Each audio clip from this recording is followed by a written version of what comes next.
guys, this is Shivani from Startup English Classes. Very very good morning to all of you. कैसे हैं आप सभी लोग? I hope आप सभी लोग बिल्कुल अच्छे होंगे, स्वस्थ होंगे, मस्त होंगे और बिल्कुल झक्कास होंगे. सो गाइस, आज के एडवांस इंग्लिश क्लास के जो सेंटेंसेस हैं वो बहुत ही शानदार है. तुम्हें किसकी हवा लग गई है? उसे बाहर की हवा लग गई है. तुम्हारे पिताजी को पैसे की हवा लग गई है. सो गाइस, हवा लगने के लिए इंग्लिश में हम क्या यूज करते हैं या ऐसे सेंटेंसेस को हम इंग्लिश में कैसे ट्रांसलेट करेंगे, किसकी हेल्प से करेंगे, तो आज के एडवांस इंग्लिश क्लास में हम लोग यही सीखने वाले हैं. तो चलिए वीडियो को स्टार्ट करते हैं. लेकिन उससे पहले आप में से कोई ऐसा है जो आज फर्स्ट टाइम हमारे साथ जुड़ा है और अभी तक चैनल को सब्सक्राइब नहीं किया है, तो चैनल को सब्सक्राइब कर लीजिए ताकि हर वीडियो की नोटिफिकेशन समय से आप तक पहुंचती रहे और आप भी अपने दिन की स्टार्टिंग इंग्लिश के साथ कर सके और मेरे साथ कर सके. So let's start. तो आइए देखते हैं कि इन सेंटेंसेस को हम इंग्लिश में कैसे ट्रांसलेट करेंगे. कोई भी इंस्ट्रक्शन नहीं बताएंगे, लेकिन फिर भी 100% आपको समझ में आ जाएगा, इस बात की गारंटी है. देखिए, हवा लगना. हवा लगना आप अक्सर कहते हैं ना, उसे हवा लग गई है, उसे शहरों की हवा लग गई है. तुम्हें किसकी हवा लगी है? मुझे किसी की हवा नहीं लगी है. तो देखिए, हवा लगना, तुम्हें किसकी हवा लगी है, उसे किसकी हवा लगी थी, पार्ट की बात कर रहे हैं. मुझे किसी की हवा नहीं लगी है, तुम्हें उसे हवा लग गई है. अब हवा लगने का मतलब ये नहीं है जो ठंडी में बोलते ठंडी लग गई है, हवा लग गई है, उसकी बात नहीं हम कर रहे हैं. आप समझ रहे होंगे किस हवा लगने की बात कर रहे हैं. कमेंट बॉक्स में लिख के बताइएगा किसकी बात कर रहे हैं. तो आइए देखते हैं इन सेंटेंसेस को. बहुत ही इंपॉर्टेंट और यूजफुल सेंटेंसेस हैं. आइए देखते हैं. तो इन सेंटेंसेस को हम इंग्लिश में कैसे करेंगे, सबसे पहले हम एक सेंटेंस करके बताते हैं और फिर आपको समझाते हैं. देखिए, फर्स्ट सेंटेंस हमारा है, तुम्हें किसकी हवा लगी है. किसकी, सो हुज. हवा के लिए हम लिखेंगे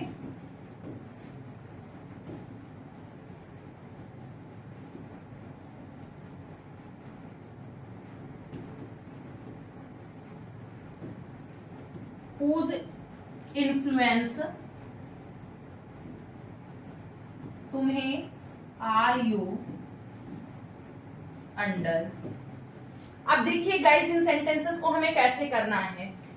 देखिए, यहां पर इंट्रोगेटिव है, किसकी हवा, तो whose influence are you under. अब अगर आप स्ट्रक्चर की बात करें तो हम स्ट्रक्चर बना सकते हैं अफर्मेटिव सेंटेंस के लिए. सब्जेक्ट, फिर इज, एम, आर, was या वर, प्लस इन्फ्लुएंस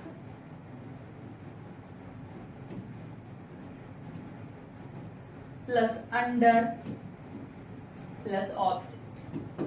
अगर हम स्ट्रक्चर की बात करें तो ये स्ट्रक्चर हमारा बनकर निकलता है. क्या करना है आपको, सबसे पहले सब्जेक्ट लिखना है, फिर टेंस के according is, am, are, was, were में से किसी एक का यूज करना है. आज हम इज, एम, आर, वॉज, वर का यूज बिल्कुल नहीं बताने वाले हैं. क्यों? क्योंकि हर वीडियो में हमने आपको बताया है. आई होप कि आपको कंफर्म होगा कि कहां पर हमें यूज करना है. फिर आपको इन्फ्लुएंस का यूज करना है, फिर अंडर, फिर जिसमें अगर कोई दिया गया है उसकी हवा, तुम्हारी हवा, मेरी हवा, तो वो लिख देंगे. और अगर किस चीज की हवा लगी है ये नहीं बताया गया है तो आपको अंडर पर सेंटेंस को फिनिश कर देना है. Subject plus is, am, are, was, were, tense और सब्जेक्ट के अकॉर्डिंग, फिर इन्फ्लुएंस, अंडर, और अगर जिसकी हवा लगी है वो दिया गया है तो ऑब्जेक्ट बनाकर लिखना है, नहीं दिया गया तो कोई बात नहीं है. जैसे अब देखिए, तुम्हें किसकी हवा लगी है. अब किसका, किसकी, किसकी इंट्रोगेटिव है, जिसकी इंग्लिश होती है whose. ये जिसको पूछता है साथ में लेता है, हवा के लिए पूछ रहा है तो इन्फ्लुएंस को हमने स्टार्टिंग में कर दिया. whose influence, फिर इज, एम, आर आएगा तो यू के अकॉर्डिंग आर आया, फिर सब्जेक्ट आया, फिर अंडर आ गया. अब आगे नहीं दिया गया है ऑब्जेक्ट तो हमने कुछ नहीं लिखा है. फिर आइए अब सेकंड सेंटेंस को करते हैं. सेकंड सेंटेंस है, उसे किसकी हवा लगी थी. अब लगी थी तो उसे किसकी क्या हो जाएगा, whose. किसकी हवा, whose influence. अब उसे लगी थी, पास्ट का है तो was he under. was he under. So I hope आपको क्लियर हो रहा होगा. फिर आइए थर्ड सेंटेंस देखते हैं. मुझे किसी की हवा नहीं लगी है. निगेटिव सेंटेंस है, मुझे किसी की हवा नहीं लगी है तो हम क्या बोलेंगे, आई. प्रेजेंट का सेंटेंस है, आई के अकॉर्डिंग क्या लगेगा, एम. नहीं, not. I am not influence under किसी की, under anyone, under any one.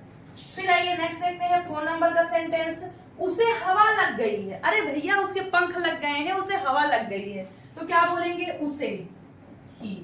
Affirmative sentence है, ही इज इन्फ्लुएंस अंडर। अब किसकी लगी है ये नहीं दिया गया है। अगर हम बोले उसे बाहर की हवा लग गई है, उसे बाहर रहने की, शहरों में रहने की हवा लग गई है, तो हम क्या बोलेंगे,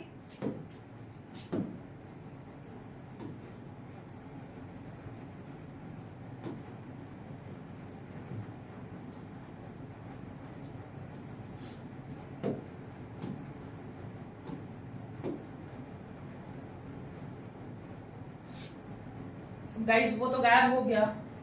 अब हमें लगता है वीडियो खराब करने का मतलब नहीं है, आप समझ गए होंगे। स्टार्टिंग में थोड़ा सा आगे जाकर के देख लीजिएगा।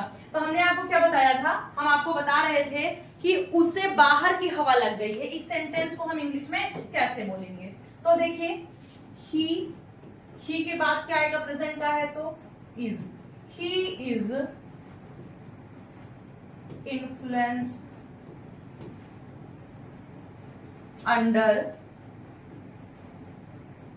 आउटसाइड। ठीक, तो इस तरीके से हम इन सेंटेंसेस को इंग्लिश में ट्रांसलेट करेंगे। आई होप आपको समझ में आ गया होगा। आइए देखते हैं, यानी फिर से समझने की हम कोशिश करते हैं। यानी हवा लगना, इंग्लिश में हम कहते हैं हवा लगना, तुम्हें किसकी हवा लग गई है, उसे किसकी हवा लग गई थी, उसे हवा लग गई है, ऐसे सेंटेंसेस हम बोलते हैं। तो सबसे पहले आपको सब्जेक्ट लिखना होगा, फिर टेंस के अकॉर्डिंग, यानी जो भी आपका टेंस होगा और सब्जेक्ट होगा उसके अकॉर्डिंग आपको इज, एम, आर या वॉज, वर में से किसी एक का यूज करना होगा।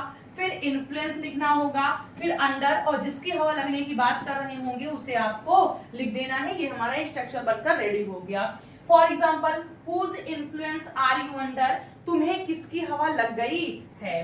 Whose influence was he under, अब देखिए वॉज ही, उसे किसकी हवा लग गई थी, पास्ट का है तो लग गई थी। I am not influence under anyone, मुझे किसी की हवा नहीं लगी है। ही इज इन्फ्लुएंस अंडर, उसे हवा लग गई है। He is influence under outside, उसे बाहर की हवा लग गई है। सो आई होप आपको समझ में आया होगा। तो अब मैं 1 मिनट के लिए साइड होती हूँ, आप सभी लोग इसका स्क्रीनशॉट ले सकते हैं।